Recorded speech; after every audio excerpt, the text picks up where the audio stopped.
Chapter 8 The Death Day Party. October arrived, spreading a damp chill over the grounds and into the castle. Madame Pomfrey, the nurse, was kept busy by a sudden spate of colds among the staff and students. Her pepper-up potion worked instantly, though it left the drinker smoking at the ears for several hours afterward.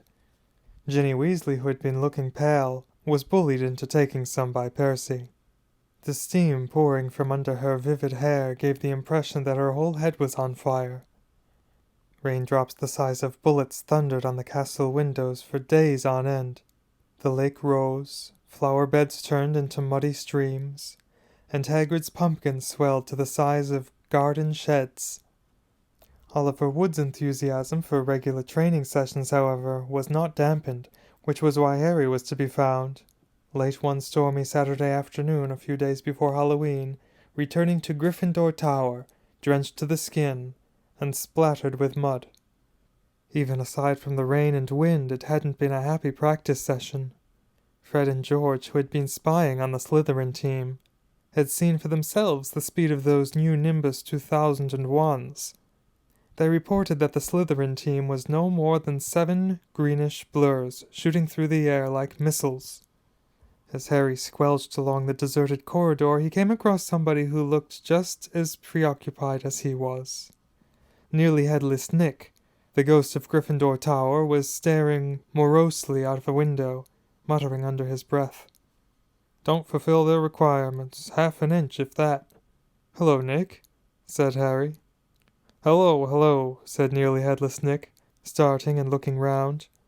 He wore a dashing plumed hat on his long curly hair, and a tunic with a ruff which concealed the fact that his head was almost completely severed. He was pale as smoke, and Harry could see right through him to the dark sky and torrential rain outside. "You look troubled, young Potter," said Nick, folding a transparent letter as he spoke and tucking it inside his doublet. "So do you," said Harry. "Ah," Nearly Headless Nick waved an elegant hand. "A matter of no importance. It's not as though I really wanted to join. Thought I'd apply, but apparently I don't fulfill the requirements." In spite of his airy tone, there was a look of great bitterness on his face. "But you would think, wouldn't you," he erupted suddenly, pulling the letter back out of his pocket, "that getting hit 45 times in the neck with a blunt axe would qualify you to join the Headless Hunt?" "Oh, yes," said Harry, who was obviously supposed to agree. "I mean, nobody wishes more than I do that it had all been quick and clean, and my head had come off properly. I mean, it would have saved me a great deal of pain and ridicule. However," Nearly Headless Nick shook his letter open and read furiously, "we can only accept huntsmen whose heads have parted company with their bodies. You will appreciate that it would be impossible otherwise for members to participate in hunt activities such as horseback, head juggling, and head polo. It is with greatest regret, therefore, that I must inform you that you do not fulfill our requirements. With very best wishes, Sir Patrick Delaney, Podmore." Fuming, Nearly Headless Nick stuffed the letter away. "Half an inch of skin and sinew holding my neck on, Harry. Most people would think that's good and beheaded. But oh no, it's not enough for Sir Properly Decapitated Podmore." Nearly Headless Nick took several deep breaths and then said, in a far calmer tone, "So what's bothering you? Anything I can do?" "No," said Harry. "Not unless you know where we can get 7 free Nimbus 2001s for our match against the The rest of Harry's sentence was drowned out by a high-pitched mewling from somewhere near his ankles. He looked down and found himself gazing into a pair of lamp-like yellow eyes. It was Mrs. Norris, the skeletal grey cat who was used by the caretaker, Argus Filch, as a sort of deputy in his endless battle against students. "You'd better get out of here, Harry," said Nick quickly. "Filch isn't in a good mood. He's got the flu, and some third year accidentally plastered frog brains all over the ceiling in Dungeon 5. He's been cleaning all morning, and if he sees you dripping mud all over the place—" "Right," said Harry, backing away from the accusing stare of Mrs. Norris, but not quickly enough. Drawn to the spot by the mysterious power that seemed to connect him with the foul cat, Argus Filch burst suddenly through a tapestry to Harry's right, wheezing and looking wildly about for the rule-breaker. There was a thick tartan scarf bound around his head, and his nose was unusually purple. "Filth!" he shouted, his jowls a-quiver, his eyes popping alarmingly as he pointed at the muddy puddle that had dripped from Harry's Quidditch robes. "Mess and muck everywhere! I've had enough of it, I tell you! Follow me, Potter!" So Harry waved a gloomy goodbye to Nearly Headless Nick and followed Filch back downstairs, doubling the number of muddy footprints on the floor. Harry had never been inside Filch's office before. It was a place most students avoided. The room was dingy and windowless, lit by a single oil lamp dangling from the low ceiling. A faint smell of fried fish lingered about the place. Wooden filing cabinets stood around the walls. From their labels, Harry could see that they contained details of every pupil Filch had ever punished. Fred and George Weasley had an entire drawer to themselves. A highly polished collection of chains and manacles hung on the wall behind Filch's desk. It was common knowledge that he was always begging Dumbledore to let him suspend students by their ankles from the ceiling. Filch grabbed a quill from a pot on his desk and began shuffling around looking for parchment. "Dung," he muttered furiously. "Great sizzling dragon bogies, frog brains, rat intestines. I've had enough of it. Make an example. Where's the form? Yes." He retrieved a large roll of parchment from his desk drawer and stretched it out in front of him, dripping his long black quill into the ink pot. Name: Harry Potter. Crime. "It was only a bit of mud," said Harry. "It's only a bit of mud to you, boy, but to me it's an extra hour of scrubbing," shouted Filch, a drip shivering unpleasantly at the end of his bulbous nose. "Crime: befouling the castle," suggested Sentence. Dabbing at his streaming nose, Filch squinted unpleasantly at Harry, who waited with bated breath for his sentence to fall. But as Filch lowered his quill, there was a great bang on the ceiling of his office, which made the oil lamp rattle. "Peeves!" Filch roared, flinging down his quill in a transport of rage. "I'll have you this time! I'll have you!" And without a backward glance at Harry, Filch ran flat-footed from the office, Mrs. Norris streaking alongside him. Peeves was the school poltergeist, a grinning airborne menace, who lived to cause havoc and distress. Harry didn't much like Peeves, but couldn't help feeling grateful for his timing. Hopefully, whatever Peeves had done, and it sounded as though he'd wrecked something very big this time, would distract Filch from Harry. Thinking he should probably wait for Filch to come back, Harry sank into a moth-eaten chair next to the desk. There was only one thing on it apart from his half-completed form. A large, glossy purple envelope with silver lettering on the front. With a quick glance at the door to check that Filch wasn't on his way back, Harry picked up the envelope and read, "Quick Spell, a correspondence course in beginner's magic." Intrigued, Harry flicked the envelope open and pulled out the sheaf of parchment inside. More curly silver writing on the front page said, "Feel out of step in the world of modern magic? Find yourself making excuses not to perform simple spells? Ever been taunted for your woeful wand work? There is an answer. Quick Spell is an all-new, fail-safe, quick-result, easy-learn course, hundreds of witches and wizards have benefited from the Quick Spell method. Madam Z. Nettles of Topsham writes, "I had no memory for incantations and my potions were a family joke. Now, after a Quick Spell course, I am the center of attention at parties, and friends beg for the recipe of my scintillation solution." Warlock D.J. Prod of Didsbury says, "My wife used to sneer at my feeble charms, but 1 month into your fabulous Quick Spell course and I succeeded in turning her into a yak. Thank you, Quick Spell." Fascinated, Harry thumbed through the rest of the envelope's contents. Why on earth did Filch want a Quick Spell course? Did this mean he wasn't a proper wizard? Harry was just reading Lesson 1, Holding Your Wand, Some Useful Tips, when shuffling footsteps outside told him Filch was coming back. Stuffing the parchment back into the envelope, Harry threw it back onto the desk, just as the door opened. Filch was looking triumphant. "That vanishing cabinet was extremely valuable," he was saying, gleefully to Mrs. Norris. "We'll have Peeves out this time, my sweet." His eyes fell on Harry, and then darted to the Quick Spell envelope, which Harry realized too late was lying 2 feet away from where it had started.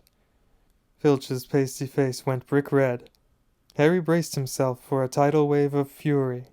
Filch hobbled across to his desk, snatched up the envelope, and threw it into a drawer. Did you read? He sputtered. No, Harry lied quickly. Filch's knobbly hands were twisting together. If I thought you'd read my private, not that it's mine, for a friend. Be that as it may, however. Harry was staring at him, alarmed. Filch had never looked madder. His eyes were popping, a tick was going in one of his pouchy cheeks, and the tartan scarf didn't help. Very well, go, and don't breathe a word, not that, however, if you didn't read. Go now, I have to write up Peeves' report. Go. Amazed at his luck, Harry sped out of the office, up the corridor, and back upstairs. To escape from Filch's office without punishment was probably some kind of school record. Harry, did it work? Nearly Headless Nick came gliding out of a classroom. Behind him, Harry could see the wreckage of a large black and gold cabinet that appeared to have been dropped from a great height. I persuaded Peeves to crash it right over Filch's office, said Nick eagerly. Thought it might distract him. Was that you? Said Harry gratefully. Yeah, it worked. I didn't even get detention. Thanks, Nick. They set off up the corridor together. Nearly Headless Nick, Harry noticed, was still holding Sir Patrick's rejection letter. I wish there was something I could do for you about the Headless Hunt, Harry said. Nearly Headless Nick stopped in his tracks, and Harry walked right through him. He wished he hadn't. It was like stepping through an icy shower. But there is something you could do for me, said Nick excitedly. Harry, would I be asking too much? But no, you wouldn't want. What is it? Said Harry. Well, this Halloween will be my 500th death day, said Nearly Headless Nick, drawing himself up and looking dignified. Oh, said Harry, not sure whether he should look sorry or happy about this. Right. I'm holding a party down in one of my roomier dungeons. Friends will be coming from all over the country. It would be such an honor if you would attend. Mr. Weasley and Miss Granger would be most welcome too, of course, but I dare say you'd rather go to the school feast. He watched Harry on tenterhooks. No, said Harry quickly, I'll come. My dear boy, Harry Potter at my death day party, and... He hesitated, looking excited. Do you think you could possibly mention to Sir Patrick how very frightening and impressive you find me? Of course, said Harry. Nearly Headless Nick beamed at him. A death day party, said Hermione keenly, when Harry had changed at last and joined Harry and Ron in the common room. I bet there aren't many living people who can say they've been to one of those. It'll be fascinating. Why would anyone want to celebrate the day they died? Said Ron, who was halfway through his potions homework and grumpy. Sounds dead depressing to me. Rain was still lashing the windows, which were now inky black, but inside all looked bright and cheerful. The firelight glowed over the countless squashy armchairs where people sat reading, talking, doing homework, or, in the case of Fred and George Weasley, trying to find out what would happen if you fed a filibuster firework to a salamander. Fred had rescued the brilliant orange fire-dwelling lizard from a Care of Magical Creatures class, and it was now smoldering gently on a table surrounded by a knot of curious people.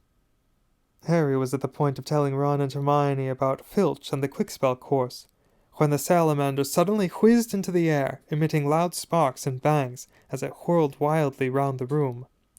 The sight of Percy bellowing himself hoarse at Fred and George, the spectacular display of tangerine stars showering from the salamander's mouth, and its escape into the fire with accompanying explosions, drove both Filch and the Quickspell envelope from Harry's mind.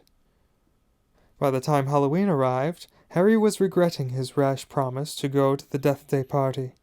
The rest of the school was happily anticipating their Halloween feast.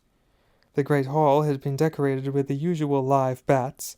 Hagrid's vast pumpkins had been carved into lanterns large enough for 3 men to sit in, and there were rumors that Dumbledore had booked a troupe of dancing skeletons for the entertainment. A promise is a promise, Hermione reminded Harry bossily. You said you'd go to the Death Day party. So at 7 o'clock, Harry, Ron, and Hermione walked straight past the doorway to the packed great hall, which was glittering invitingly with gold plates and candles, and directed their steps instead toward the dungeons. The passageway leading to Nearly Headless Nick's party had been lined with candles too, though the effect was far from cheerful.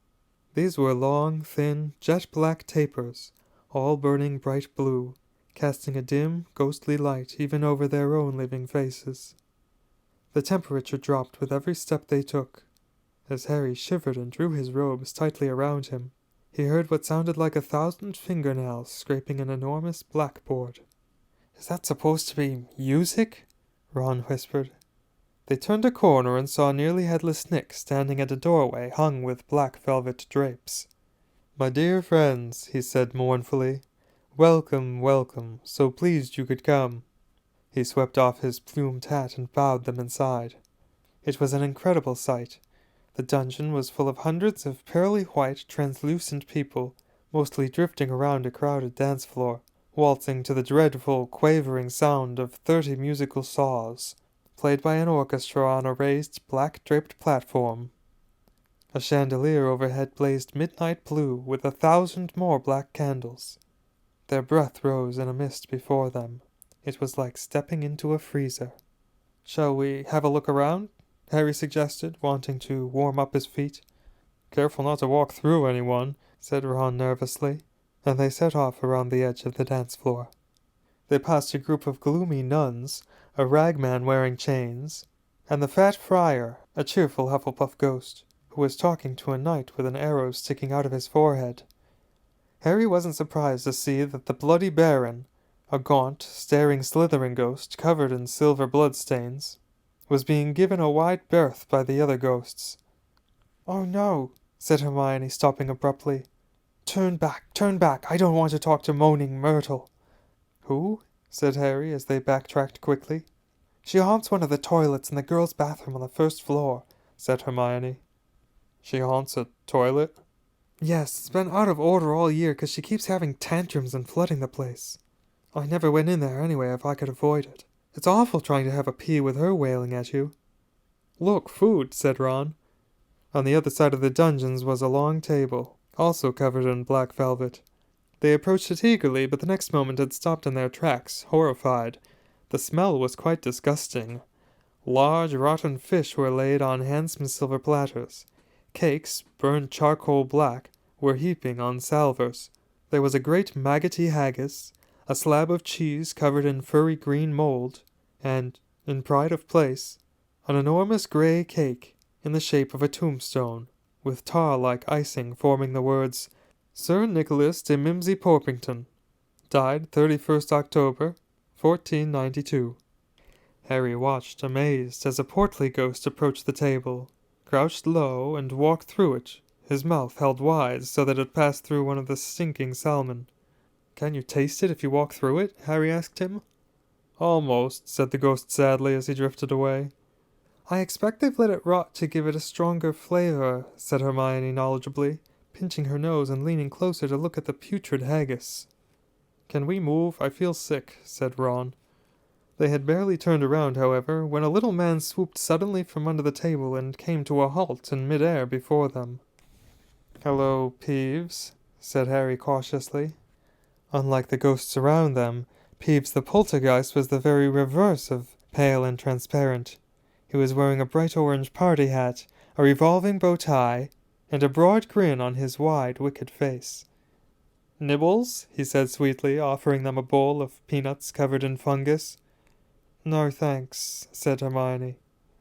"Heard you talking about poor Myrtle," said Peeves, his eyes dancing. "Rude you was about poor Myrtle." He took a deep breath and bellowed, "Oi, Myrtle!" "Oh, no, Peeves, don't tell her what I said. She'll be really upset," Hermione whispered frantically. "I didn't mean it. I don't mind her. Hello, Myrtle." The squat ghost of a girl had glided over. She had the glummest face Harry had ever seen, half hidden behind lank hair and thick, pearly spectacles. "What?" she said sulkily. "How are you, Myrtle?" said Hermione in a falsely bright voice. "It's nice to see you out of the toilet." Myrtle sniffed. "Miss Granger was just talking about you," said Peeves slyly in Myrtle's ear. "Just saying how nice you look tonight," said Hermione, glaring at Peeves. Myrtle eyed Hermione suspiciously. "You're making fun of me," she said, silver tears welling rapidly in her small, see-through eyes. "No, honestly, didn't I just say how nice Myrtle's looking?" said Hermione, nudging Harry and Ron painfully in the ribs. "Oh, yeah, she did." "Don't lie to me," Myrtle gasped, tears now flooding down her face, while Peeves chuckled happily over her shoulder. "Do you think I don't know what people call me behind my back?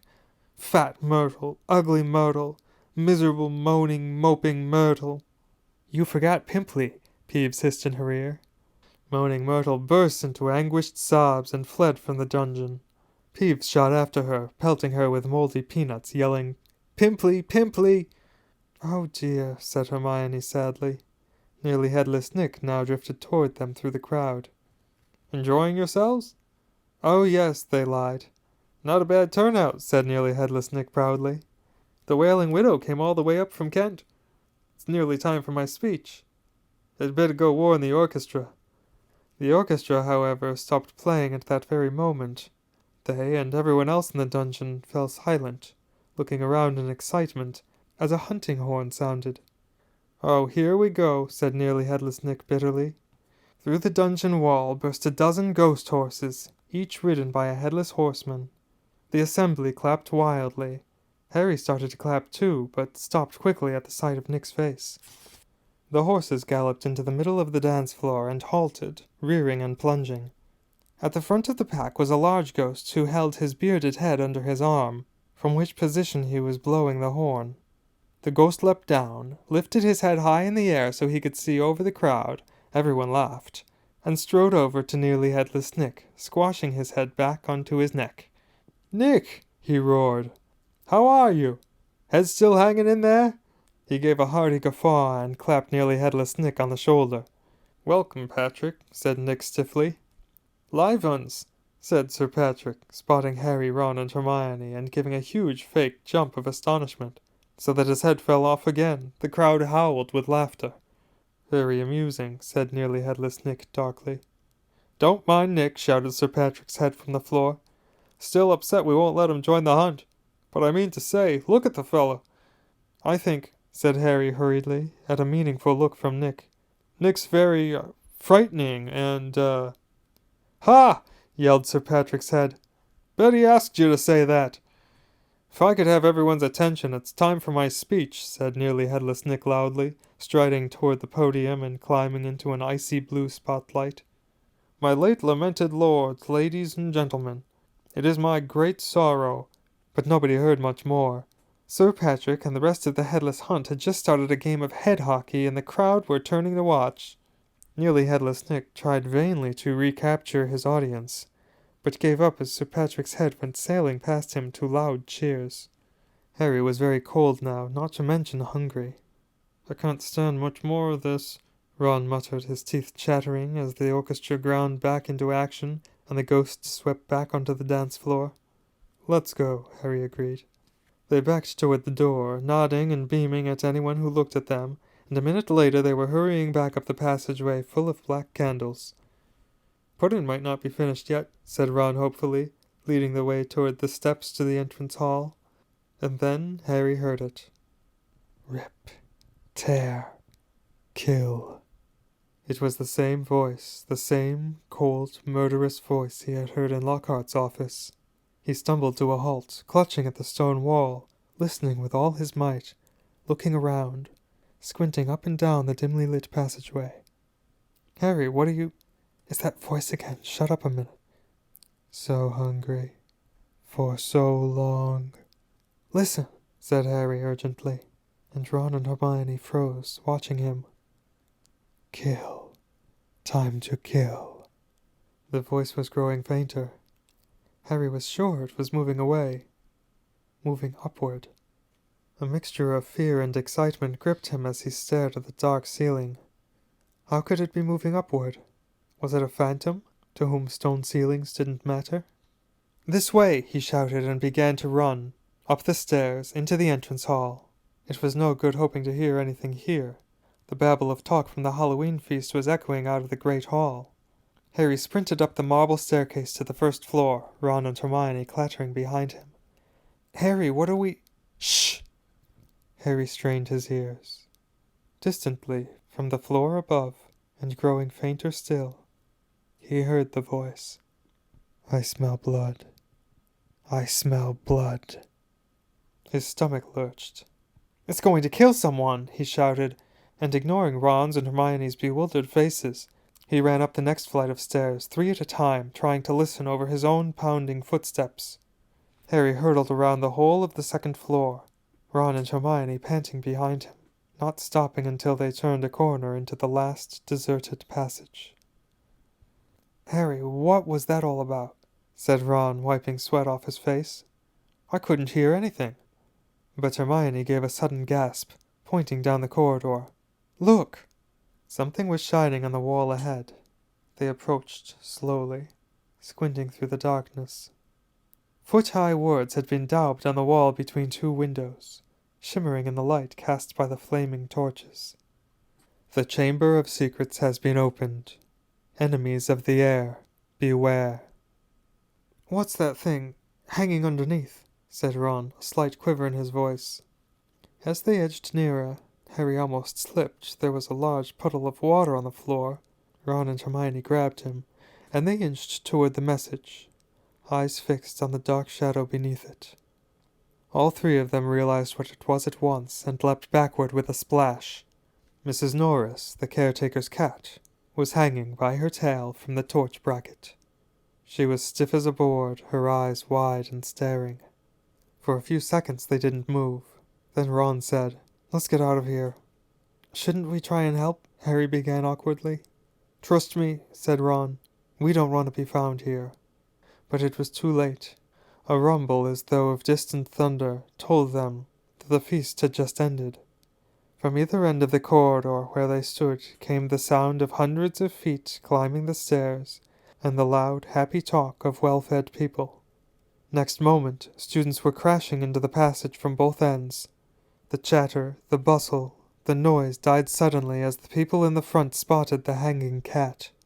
Harry, Ron, and Hermione stood alone in the middle of the corridor, as silence fell among the mass of students pressing forward to see the grisly sight. Then someone shouted through the quiet, "Enemies of the air, beware! You'll be next, mudbloods!" It was Draco Malfoy. He had pushed to the front of the crowd, his cold eyes alive, his usually bloodless face flushed, as he grinned at the sight of the hanging, immobile cat.